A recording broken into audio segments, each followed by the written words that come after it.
নমস্কাৰ সকলোকে পুনৰবাৰ মোৰ চেনেললৈ স্বাগতম জনাই লৈ আহিছোঁ আজিৰ দিনটোৰ ৰাশিফল। আজি হৈছে 20 মাৰ্চ 2026 অসমীয়া 5 শুক্ৰবাৰ।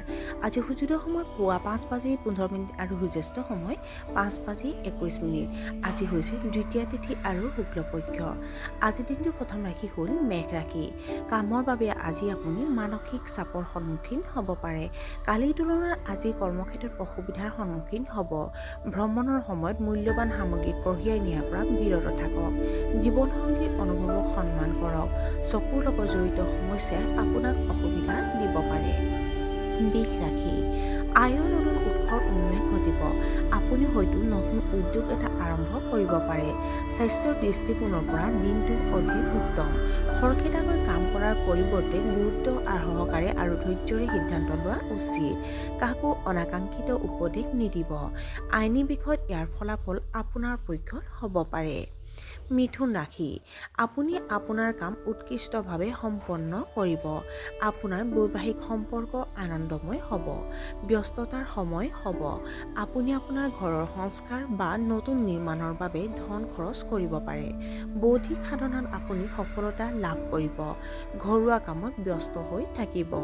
ডাঙৰ এটা ব্যৱসায়িক চুক্তি বাস্তৱায়িত হ'ব পাৰে। কৰ্কট ৰাশি। পূৰ্বপুৰুষৰ সম্পত্তিৰ সন্দৰ্ভত আপোনাৰ বিবাদ হ'ব পাৰে। কৰ্মক্ষেত্ৰত আপুনি এটা অতিৰিক্ত কামৰ বোজাত নিযুক্ত হ'ব পাৰে। আপুনি আধ্যাত্মিক চিন্তাৰ প্ৰভাৱত থাকিব। পৰিকল্পিতভাৱে সম্পন্ন কৰা কামত আপুনি সফলতা লাভ কৰিব।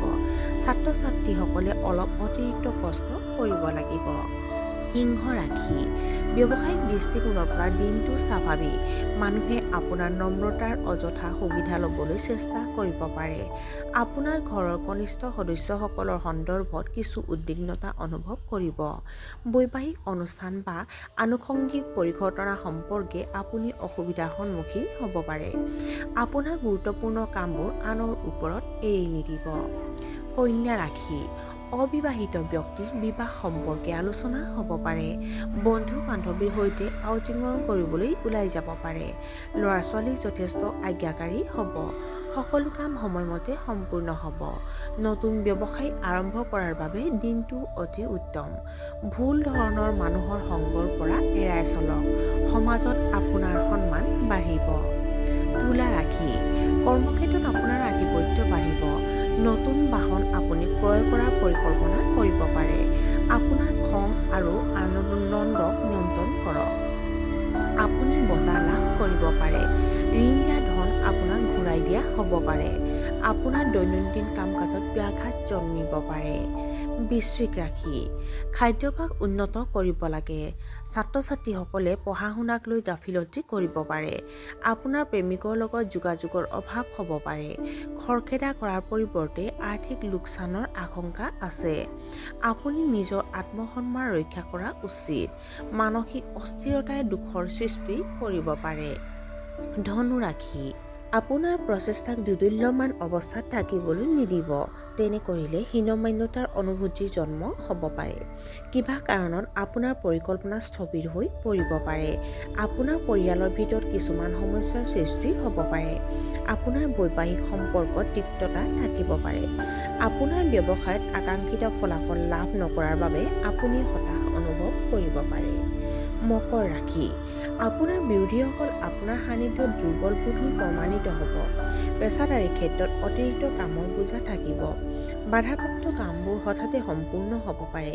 সন্তানৰ সৈতে বন্ধুত্বপূৰ্ণ সম্পৰ্ক বজাই ৰাখক। আপোনাৰ ঘৰলৈ অহা অতিথিৰ অহৰহ সোঁত বৰিব। জ্যেষ্ঠ আৰু জ্ঞানী ব্যক্তিৰ সৈতে আপুনি সংযোগ স্থাপন কৰিব পাৰে। কুম্ভ ৰাশি। আপুনি হয়তো ব্যৱসায়িক ভ্ৰমণলৈ যাব পাৰে। আপুনি আপোনাৰ ব্যৱসায়ত উল্লেখযোগ্য বিনিয়োগ কৰিব পাৰে। অপ্ৰয়োজনীয়ভাৱে সময় নষ্ট কৰাৰ পৰা বিৰত থাকক। ৰোমান্টিক সংগীৰ লগত তৰ্ক কৰাৰ পৰা বিৰত থাকক। চুটি খং থকাসকলে হয়তো সমালোচনাৰ সন্মুখীন হ'ব পাৰে। উচ্চ ৰক্তচাপত আক্ৰান্তসকলে নিজৰ স্বাস্থ্যৰ যত্ন লোৱা উচিত। আৰু আজিৰ দিনটোৰ শেষৰ ৰাশিটো হ'ল মীন ৰাশি। আপুনি ঘৰুৱা কামত যথেষ্ট ব্যস্ত হৈ থাকিব। পৰিয়ালৰ লোকে আপোনাক মৰমেৰে ব্যৱহাৰ কৰিব যদিও নিজকে বুজাত কিছু অসুবিধাৰ সন্মুখীন হ'ব পাৰে। আপোনাৰ বৈবাহিক সম্পৰ্ক সুষম হৈ থাকিব। গৱেষণা সম্পৰ্কীয় প্ৰচেষ্টাত আপুনি উল্লেখযোগ্য সফলতা লাভ কৰিব পাৰে। ৰোমান্টিক সম্পৰ্কৰ ঘনিষ্ঠতা বৃদ্ধি পাব। আৰু আজিৰ দিনটো ৰাশিফল ইমানতে অন্ত পৰিছে। আশা কৰোঁ আপোনালোক প্ৰত্যেকৰ আজিৰ দিনটো সুন্দৰ হওক। ধন্যবাদ।